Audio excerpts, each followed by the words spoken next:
Hey friends, if you encounter the issue of bad GPU driver update causing problem in Windows, then please watch this video. I will guide you through the resolutions. Okay, I'll guide you one by one. First of all, search for device manager and open the device manager window. Expand the list for driver updates. Let us say this was the GPU driver. Right click on it and select properties. Go to the driver tab. Now in my case the rollback driver option is grayed out, but if you have this option, use it before anything else to roll back the driver and fix your problem.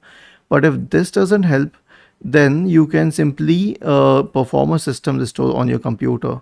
So search for recovery in the Windows search bar and open recovery.